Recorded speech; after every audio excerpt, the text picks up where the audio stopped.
మీకు తెలుసు ఈ నిన్న అమలాపురం సంఘటన 3 days బ్యాక్ జరుగుతున్నప్పుడు అందులో ఒక వ్యక్తి మహేష్ అనే వ్యక్తి అలాగే శంకర్ అనే వ్యక్తి ఉద్యోగాలు ఇప్పిస్తామని చెప్పి కొంతమంది బాధితుల దగ్గర డబ్బులు తీసుకున్న తర్వాత ఈ బాధితులు కొంతమంది మధ్యవర్తుల వద్దకు వెళ్లి విజయ్ అనే మధ్యవర్తి దగ్గరికి వెళ్లి ఇలా అతనికి డబ్బులు ఇచ్చామని చెప్పడం, ఈ విజయ్ అన్న అతని అనుచరులు ఈయన్ని కొట్టడం జరిగింది. ఇందులో వైసీపీ పేటీఎం బ్యాచ్ ఇన్వాల్వ్ అయ్యి మంత్రి గారి అనుచరులు ఇందులో కొట్టిన వాళ్ళని ఆయన అభియోగం చేస్తా ఉన్నారు. కొట్టిన వ్యక్తి ఎవరైనప్పటికీ చట్టం అతని చేతిలోకి తీసుకోవడం జరిగింది.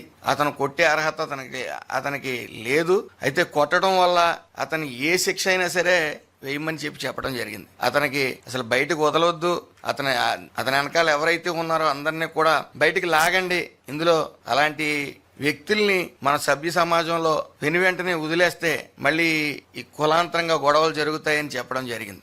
అయితే ఈ ఆడియో రికార్డింగ్స్ అన్ని బయటకు వచ్చాయి. వీళ్ళు పదే మమ్మల్ని మోసం చేసిన శంకరు మహేష్ అని చెప్పి చెప్తా ఉన్నప్పటికీ ఈ వైసీపీ బ్యాచ్ నాకు చెందిన రాయల్ కాలేజ్ ఇన్వాల్వ్మెంట్ ఉందని రాస్తా ఉన్నారు.